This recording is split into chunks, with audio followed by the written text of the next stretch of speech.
Class 4, 1,200 metres for race number 2, the second on the programme, headed by Jolly Bountiful. Beaten a nose into 3rd place last time out. He gets barrier 2 as opposed to 12 last time. Pakistan Baby coming out of the same race. He finished 6th. That was Navas winning it. Trust Me gets the hood on for his debut. Exceptional Desire rolled forward from barrier 4. Chaparral Star, a 2-time winner over the 1,400 metres. That was at Sha Tin. Sky Treasure first up for the season since June. He finished off with a win on the all-weather. And Star Superior, who won over this trip on the all-weather, 2 starts back himself. Yet to place in Happy Valley though. Jolly Bountiful, Trust Me and Sky Treasure have all been up at Chung Fa within the last 30 days. Having a look at the speed here, Sky Treasure is wide and will have to work a little bit to potentially cross Exceptional Desire, who did a pretty good job to stay on as well as he did from a wider stall last time out.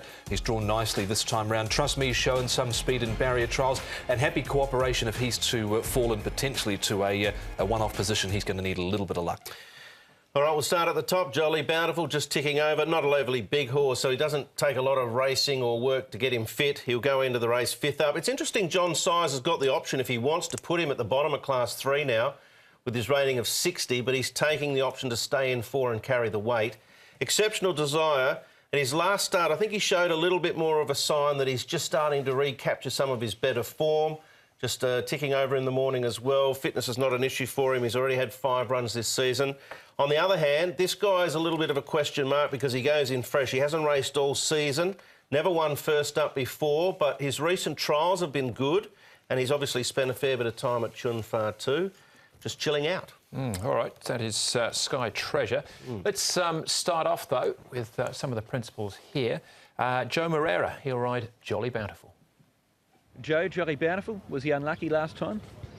I would say so. Unfortunately, we found a horse that didn't help us when we were turning for home, and he ended up being quite wide at that part of the race. And yeah, I gotta say he was a bit unlucky. You've finally drawn a good gate with this horse. He's had a few bad gates like last time out. Ideally, where would you like to have him in the run? If you look at his last run, you would think, oh, he can come from the back, and obviously he's going to be relying on the pace. If the pace is hot, from the back, he will be finishing off very strong. But with the blinkers on that he had for the first time last time, he did travel better than before. So if I wanted to have him closer, I could. But it's a question that I wouldn't be able to answer you right now because I haven't spoken to John yet. But what I can say, he does have gate speed.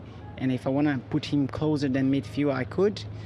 But at this stage, I would say his runs coming from behind last time, I was quite impressive. So I could be riding him cold again. Yeah, and those between those first 3 home. Navas just getting the bob in there. So obviously a big chance, and he's a short price as well. Exceptional Desire is the next one we're going to have a look at here.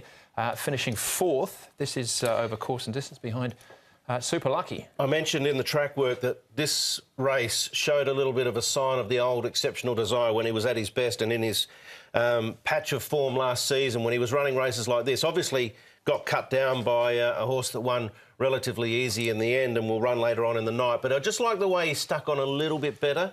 And I think he'll be doing that again there on Wednesday night, and that'll give him a show. He just had to do that little bit of extra work last time out, and he's drawn a lower gate, so he shouldn't have to quite do the same amount this time round. All right, Let's Go Free. Now, he has won over this trip in the past, Let's Go Free, but we're looking at form over the 1650, so a drop in trip for him. Yeah, and Dylan Moe was on board last time out. He's been racing well enough. He was wide, no cover early. He was taken right back to last, and then he had to circumnavigate them right around the outside. He stayed on pretty well over the concluding stages, but had he been a bit closer forward, he might not have had to make up that ground. Yeah, I thought we'd just show this for Paul Lally's fans.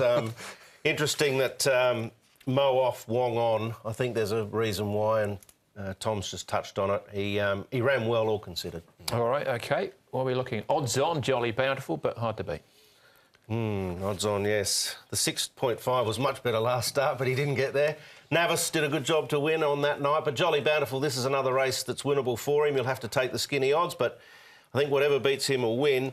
On the Conquest is patchy, 1/3, 1/4 from 15, but he's got the capabilities of featuring in the finish. Exceptional Desire to lead them in. I think Let's Go Free probably likes it over further, but will run well.